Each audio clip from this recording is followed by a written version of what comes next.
Saturday and Friday, yeah.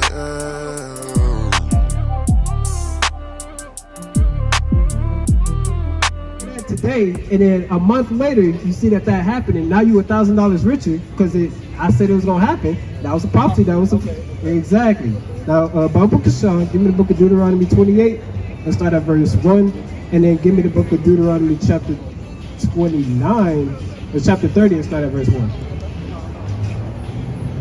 Now watch this. The reason I say you can easily prove who we are and that this Bible is real is through the curses, the prophecies. Prophecy is something that cannot be dismantled, right? You can't disprove something that's literally happening right before your eyes, right? Watch this. Deuteronomy 28 from the top. And it shall come to pass. Start at verse 15. Deuteronomy 28 and 15. Right. But it shall come to pass, if thou wilt not hearken unto the voice of the Lord thy God. Now remember when we talked about the law earlier, and that sin is the transgression of the law? Basically, he was going over the laws with our people. You got to imagine a huge a group of our people. He was speaking to them. He was like, if y'all don't do what I told y'all, the law, if y'all don't keep the law, what's going to happen? To observe, to do all his commandments and his statutes, which I command thee this day, right, that all these curses, right, shall come upon thee and overtake thee. I said all these curses, right? Now you say, how do we get over here, right? I'm about to show you something. Give me verse 64. Give me verse 48 first. Right? Now, you see this picture right here? Yeah. Do you think this is something that happens on a daily or only in slavery? Okay. I never seen it. You never, I haven't even, before I understood what this was, I never seen this either. Right? So this is something that we could see clearly happen in slavery. Right? Watch this. Verse 48. Therefore shalt thou serve thy enemies, which the Lord shall send against thee. Now servitude. When you go into the word servitude, you know you serve your enemies. That's slavery. Right? And my bad. The Lord said we're gonna serve our enemies, right? In hunger, right, and in thirst. Right? Anything, whether we want food, even to this day, right? We have to serve our enemies or go to work, slave all these hours just to be able to afford food.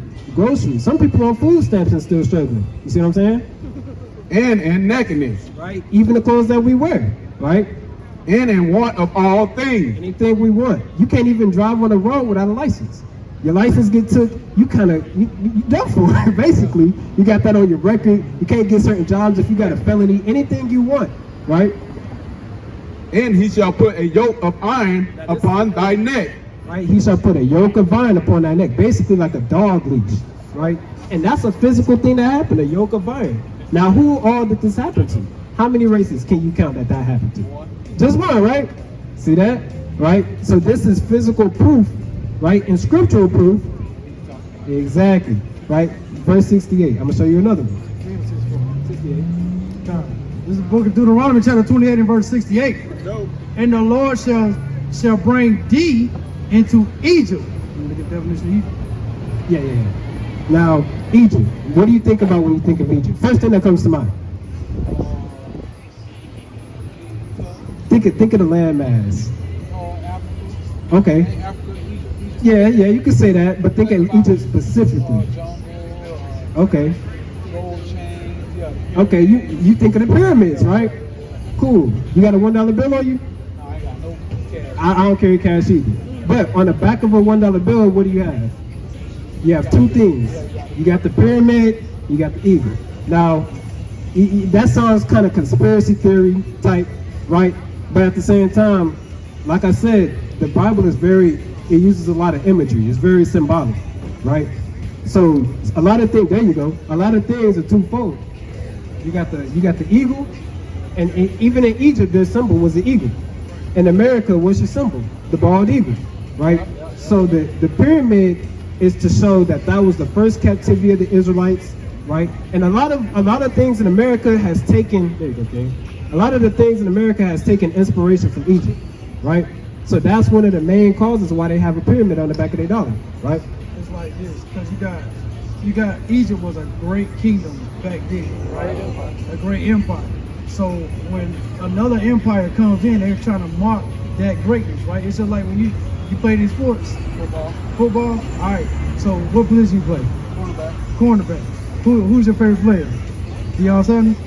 All right. So you're going to strive to be like Deion, right? Because Deion was a good, he was the best of the best, right? And it's the same way with the other empires do. They try to mark so they can be the best. Yeah, right. I got you. Great point. You're going to always try to top the best of the best, right?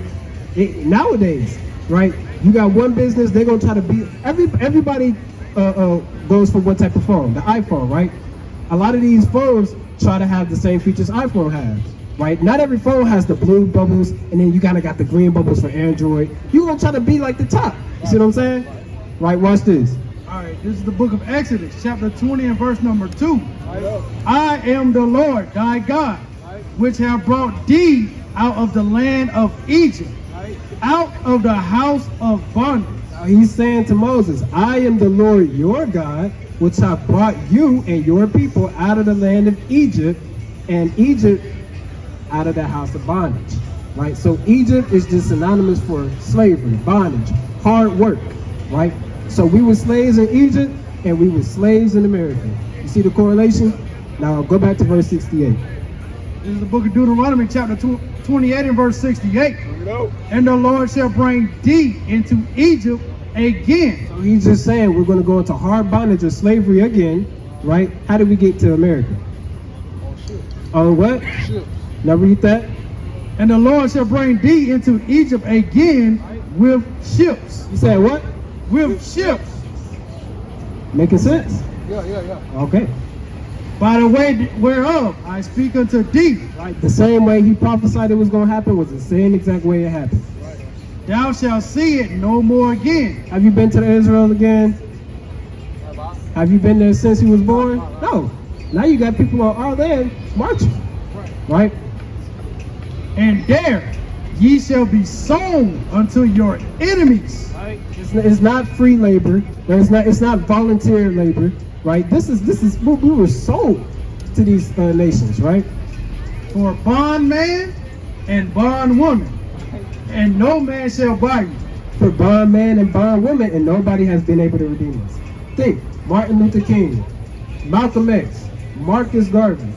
We're still here. You see what I'm saying? Okay, I see. Martin Luther King, he regretted the fact that he said, I feel like I led my people into a burning house. You see what I'm saying? So is that making sense so far? All praise to the Most High. You got any more questions? I'm good. One more thing. Can I get you one commandment? What you say? Can I get you a commandment? What you need? Can I? Oh, yeah. Yeah. Can I show you a law? Give me Deuteronomy. I've been waiting to bring this out. Give me Deuteronomy 14 and verse 2.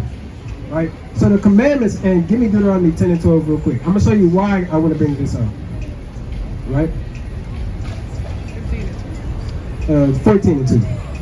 Yeah. And then give me Deuteronomy chapter 10 and verse number 12. Right? Because it's imperative that we come back to the law like we read earlier. This is a prophecy. This has that the chosen people have to come back and understand where their origins were at. Right? We have to understand and come back. This is our culture. Right? You have to understand this is a picture is worth 1,000 words. The Bible is a written picture. We are the people of the Bible. It's a family heritage book. It's like a yearbook. Or more importantly, a family tree. Right? Just with you're reading about your family tree. Right? Think about it that way. Like she brought out earlier, she was on point. Right? I got some. Have you ever been like to your grandma's house and whatnot? They got an old photo book. This is what this Bible is like. It's telling your whole family. You got your whole portrait of your family in here. Look at Deuteronomy chapter 10 and verse 12. And now Israel, Now that's talking about us, right? what do the Lord thy God require of thee? Now we have to ask, what does God require of us as being the so-called chosen people? Because if you're chosen, something's got to separate you. Even though we dress the best, everybody try to be like us. Our hair grows differently, right? They look at us and disgust, but they secretly want to be us. You got Asian people trying to get dreadlocks. For what? You know what I'm saying? Everybody try to copy our style, our culture, our music, our dance, our cooking, everything we do. You got white people making jerk chicken, trying to, right? They kind of, a sprinkle of salt, a splash, a dip, right? They try to copy our culture, but they can't do it, right? but to fear the Lord thy God, to walk in all his ways, This is what's required, to fear God, to understand everything that we do is of the Most High, right?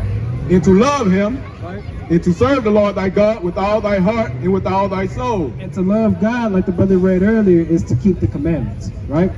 So I'm gonna get this one commandment for you. This is the book. This is something you could do ASAP, today, right? 14 and 2. This is the book of Deuteronomy, chapter 14 and verse number 2. For thou art an holy people. Meaning you're set apart. You're not like everybody else. You, your wife, right? Your son. Y'all not like everybody else, right? For thou art an holy people unto the Lord thy God.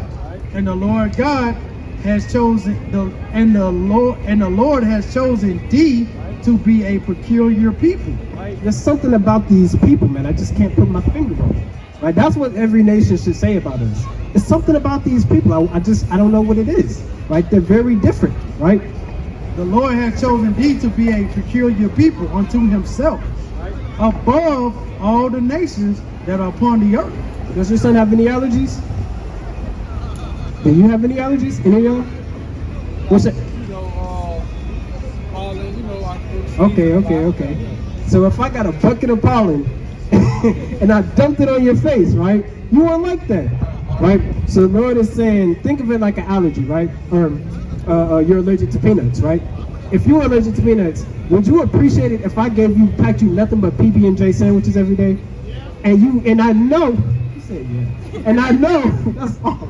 And I know you're allergic to peanuts, right? I can't do that, right? So the Lord is saying, look, since y'all are chosen, since y'all are set apart, I have a law that prohibits y'all from eating certain things. Because not everything on the earth should be eaten. That goes without saying, right? So watch this. Verse number 3. Thou shalt not eat any abominable thing. Abominable means something that the Lord hates, right? These are the beasts which ye shall eat: the ox, the sheep. The ox, that could go into being the cow, right? The sheep, you can eat lamb. So you can eat beef, you can eat lamb, you can eat your goat, you can eat your curry goat, right? And the goat, the hart, and the roebuck. You can eat your deer, right? So these are clean beasts, right? Let's jump down to verse 7. I'm gonna let y'all go in a sec. I know it's getting a little windy. Verse number 7. Nevertheless, these ye shall not eat of them that crawl, that chew the cud, or of them that divide the cloven hoof, as the camel and the hare. Right? Don't eat these. Don't eat the camel. You know, I don't know if your palate is that expanded to eat a camel. Don't eat the camel. Don't eat the bunny rabbit. Right? The hare. Right? And the coney. Right? And the rodent. Right? You don't want to eat your gerbil, man. Right? Don't eat the gerbil. For they chew the cud, but divide not the hoof. There's 2 requirements to make a beast like a cow. You know, a 4-legged beast edible. It has to divide the hoof, like the pig, not the pig. Well, the pig does divide the hoof, but we can't eat it, right? Like the cow, and it has to chew the cud, something the pig doesn't do, right? Therefore, they are unclean unto you. Y'all like pork? Y'all eat bacon? All right, this is the last one I'm gonna get. Right? Let me see if y'all are worthy to change overnight. Watch this. Verse number 8. And the swan, What's swine? That's the pig, right? because it divided the hoof, yet cheweth not the cud. So it's missing one of the 2 requirements that we just read about, right? Yeah, it divides the hoof. The hoof isn't like this, it's like that. But it doesn't chew the cud. It doesn't digest its food a certain way, right? Certain animals like the cow have different chambers to where it digests its food. It might kind of regurgitate it if it's unhealthy food, right?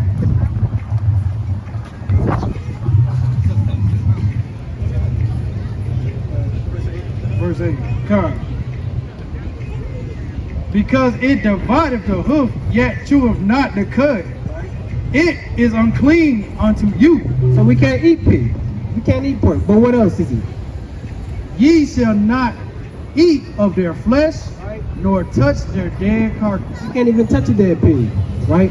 That's how serious the Lord takes his chosen people.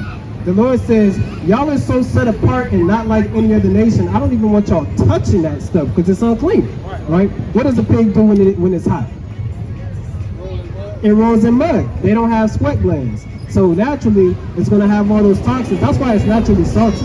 You ever had, you got a seasoned pork, of course, but it's not as, it's more saltier than your average, type of meat, right? Because it has all those toxins and it's keeping all that, wickedness inside of it, for lack of better terms, right? So we can't eat pork, right? That's why a lot of our people are suffering from diabetes, high blood pressure, different illnesses, because they consume pork all their life, right?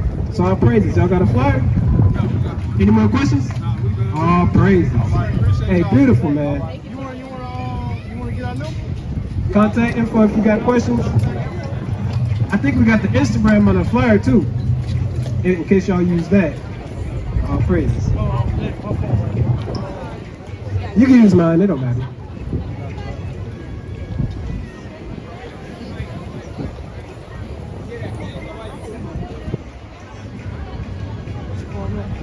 All praises speak to the Most High. What time is it?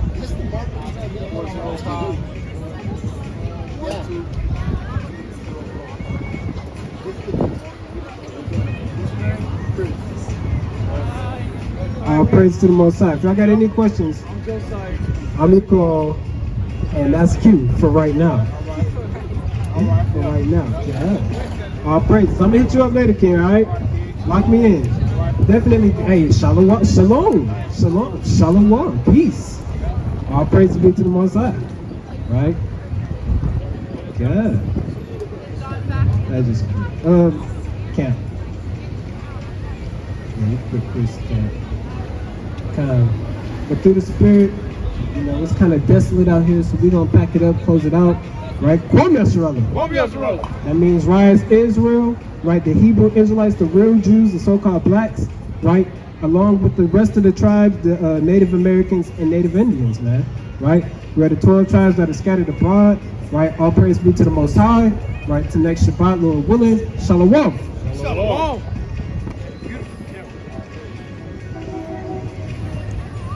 Q got